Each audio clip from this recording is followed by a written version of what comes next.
আপনারা কি জানেন কলিযুগের সবচেয়ে বড় অন্ধকার কোথায় থাকে? প্রদীপের নিচে নয়, মানুষের লোভের অন্তরালে। আজ থেকে প্রায় ৩০০ বছর আগের কথা, যখন ভক্তি ছিল সহজ কিন্তু মানুষের মন ছিল বড় জটিল। সেই সময়ের এক ব্রাহ্মণ, নাম তার ভদ্রেশ্বর। লোকে তাকে বলতো পণ্ডিত, কিন্তু অন্তরালে সে ছিল এক হিসাবী কসাই। ১, ২, ১০, ২৫।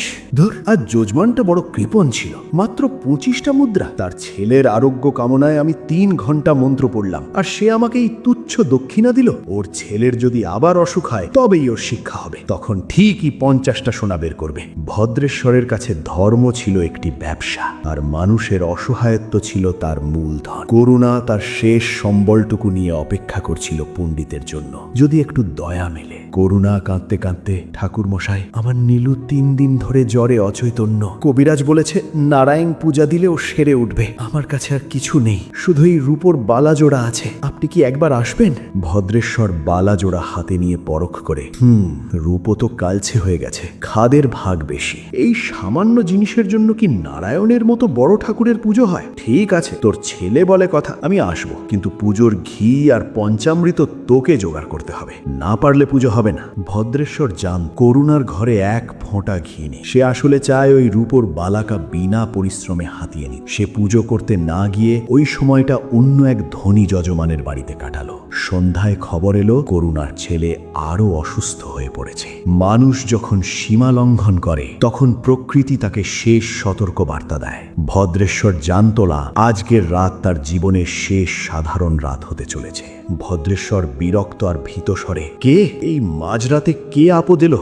জম নাকি? ভদ্রেশ্বর দরজা খুলল। ঝোড়ো হাওয়া আর বৃষ্টির ঝাপটা তার মুখে লাগলো। সামনে দাঁড়িয়ে আছে সেই বৃদ্ধ।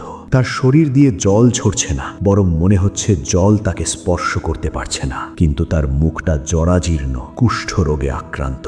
পথিক বৃদ্ধ ব্রাহ্মণ, বড় তৃষ্ণা, এক ঘটি জল আর একটু ছাদ দেবে? আমি তো চলত শক্তিহীন। ভদ্রেশ্বর চেঁচিয়ে, অলক্ষণে বুড়ো, কুষ্ঠ নিয়ে আমার দুয়ারে এসেছিস? আমার ঘর অপবিত্র করবি? যা, ভাগ এখান থেকে। পথিক শান্ত গলায়, আমি এমনি আসিনি পণ্ডিত, আমি শুনেছি আপনি খুব বড় উপাসক। আমার কাছে একটি রত্ন আছে যা আমি কোনো পবিত্র আত্মায় দান করতে চাই, কিন্তু এ শরীর আর বইতে পারছি না। আপনি কি আমাকে একটু আশ্রয় দেবেন? লোভ মানুষকে অন্ধ করে দেয় না, বরং তাকে এমন এক আলো দেখায় যা আসলে ধ্বংসের পথ। যে বৃদ্ধকে ভদ্রেশ্বর কুষ্ঠরোগী বলে তাড়িয়ে দিতে চেয়েছিল, তাকেই এখন পরম আদরে ঘরের ভেতরে বসালো। কিন্তু এই আদর ছিল বিষাক্ত। আহা বাবা, আগে বলবেন তো আপনার কাছে রত্ন আছে। মানে আমি বলতে চাইছি, আপনি একজন বৃদ্ধ মানুষ, আমার কর্তব্যে ভুল হয়েছিল। এই নিন, জলপান করুন, আমি আপনার পায়ের ক্ষত ধুয়ে দিচ্ছি। বৃদ্ধ নারায়ণ, পণ্ডিত মশাই, আপনি তো বড় দয়ালু, কিন্তু এই রত্নটির একটি বিশেষত্ব আছে। এটি কেবল তাকেই ধরা দেয় যার মনে কোনো পাপ নেই। আপনি কি নিশ্চিত আপনার মনে কোনো অন্ধকার লুকিয়ে নেই?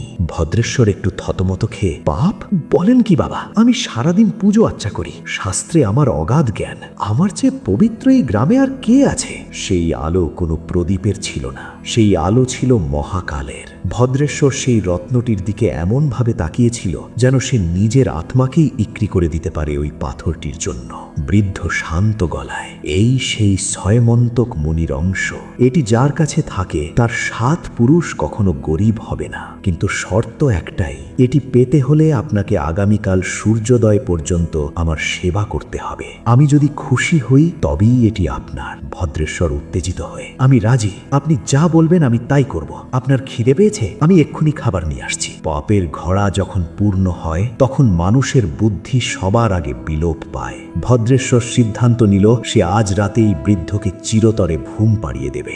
ভদ্রেশ্বর মনে মনে, ক্ষমা করো বুড়ো, রত্নটা তোমার চেয়ে বেশি মানাবে। তুমি তো মরণাপন্ন, আর কদিন বাঁচবে? তার চেয়ে এই রত্ন দিয়ে আমি সারা পৃথিবীর সুখ কিনব।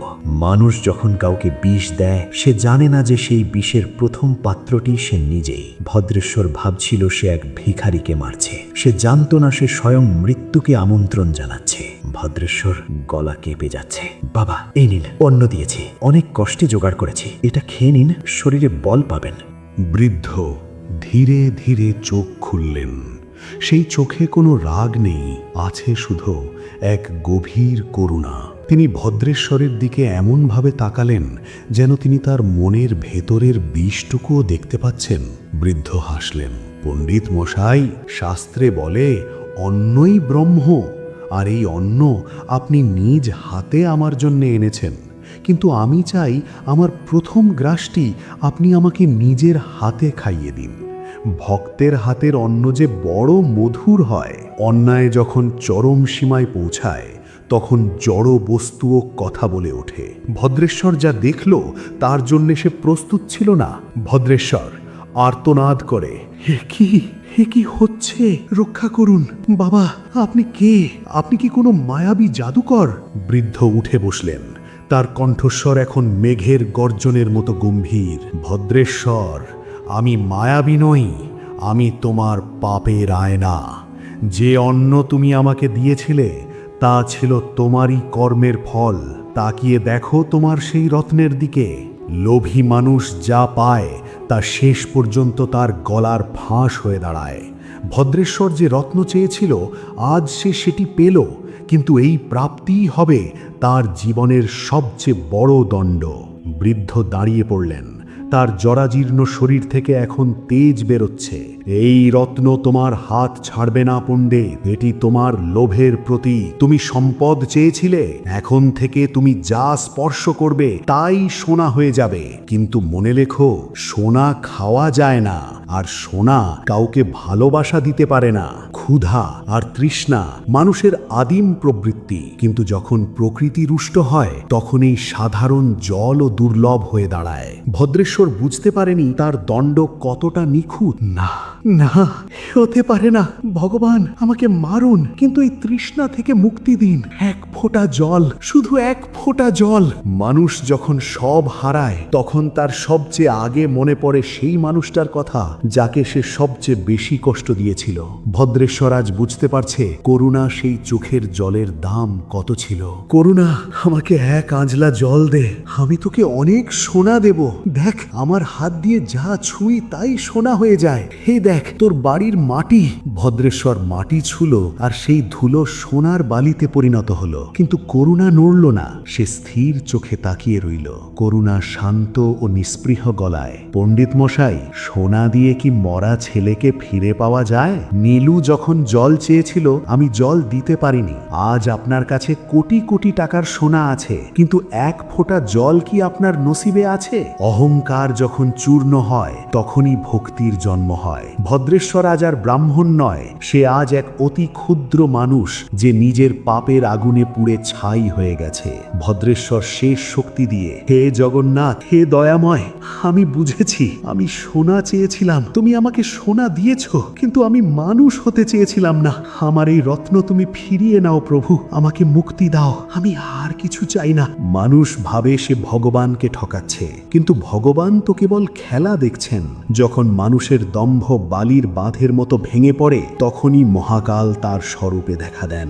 ভদ্রেশ্বর, তোমার প্রার্থনা আমি শুনেছি, কিন্তু মনে রেখো, সোনা পাওয়া সহজ কিন্তু শান্তি পাওয়া কঠিন। তুমি যে রত্নটি তোমার হাতের তালুতে বয়ে বেড়াচ্ছ সেটি কি জানো? ওটি হলো তোমার অহংকার। তুমি কি সত্যি ওটা ত্যাগ করতে চাও? ভদ্রেশ্বর কেঁদে ফেললেন, প্রভু, আমি অন্ধ ছিলাম। আমি সোনা চেয়েছিলাম কারণ আমি ভেবেছিলাম ওটাই শক্তি, কিন্তু আজ আমি এক ফোঁটা জলের জন্য ভিখারি। আমার এই সোনার হাত কেটে ফেলে দিন প্রভু, তাও আমাকে এক মুহূর্তের জন্য আপনার চরণে স্থান দিন। ক্ষমা তখনই আসে যখন অনুশোচনা পূর্ণ হয়। ভদ্রেশ্বর তার সম্পদ হারালো না, সে আসলে তার বন্ধন হারালো, কিন্তু মুক্তির জন্য তাকে দিতে হলো এক চরম মূল্য। আমি মুক্ত, আমি মুক্ত প্রভু, আমার সব সোনা নিয়ে নাও, আমাকে শুধু তোমার মন্দিরের এক কোণে পড়ে থাকতে দাও। ভদ্রেশ্বর পণ্ডিত আজ আর পণ্ডিত নন, তিনি আজ জগন্নাথের ধূলিকণা। তিনি বুঝেছেন মন্দির সোনা দিয়ে তৈরি হয় না, তৈরি হয় ভক্তি দিয়ে। যারা ঈশ্বরকে ঠকাতে চায় তারা আসলে নিজেদেরই ঠকায়, কারণ তিনি কোনো পাথরের মূর্তিতে নন, তিনি বাস করেন মানুষের চোখের জলে আর আর্তের সেবায়। আপনার হৃদয় কি ভক্তি আছে নাকি নাকি শুধু লোভ? বন্ধুরা, ভদ্রেশ্বরের এই কাহিনী আমাদের শেখায় যে আমরা পৃথিবীর মানুষকে মিথ্যে বলে ঠকাতে পারি, কিন্তু সেই অন্তর্যামীকে নয়। লোভের সোনা আমাদের ক্ষণিকের সুখ দিলেও অন্তরের শান্তি কেবল তার চরণে আর নিঃস্বার্থ সেবায় মেলে। আজকের এই কাহিনী যদি আপনাদের হৃদয়ে সামান্যতম জায়গা করে নিয়ে থাকে, যদি এই অজানা পৌরাণিক কাহিনীটি শুনে আপনাদের মনে নতুন কোনো ভাবনার উদয় হয়, তাহলে আমাদের এই পরিশ্রম সার্থক হবে। আমাদের এই গীতার আলো পরিবারের উদ্দেশ্য হল সনাতন ধর্মের এই রকম হাজারো না বলা এবং রহস্যময় কাহিনী আপনাদের সামনে তুলে ধরা। যদি আপনি মনে করেন এই কাহিনীটি অন্যেরও জানা প্রয়োজন, তবে ভিডিওটি আপনার প্রিয়জনদের সাথে শেয়ার করতে ভুলবেন না। আপনার একটি লাইক এবং একটি কমেন্ট আমাদের পরবর্তী ভিডিও তৈরির জন্য অনেক বড় প্রেরণা যোগায়। আপনি কি চান আমরা পরবর্তী ভিডিওতে অন্য কোনো দেবতার অজানা অলৌকিক লীলা নিয়ে আসি? কমেন্টে আপনার মতামত অবশ্যই জানাবেন। আমরা আপনার প্রতিটি কমেন্ট খুব মন দিয়ে পড়ি। ভালো থাকবেন, সুস্থ থাকবেন, আর সব সময় মনে রাখবেন, ভগবানকে ভালোবাসলে তিনি সব বাধা দূর করে দেন। আজ এই পর্যন্তই। দেখা হচ্ছে পরের কোনো রহস্যময় অলৌকিক পর্বে। জয় জগন্নাথ। নমস্কার।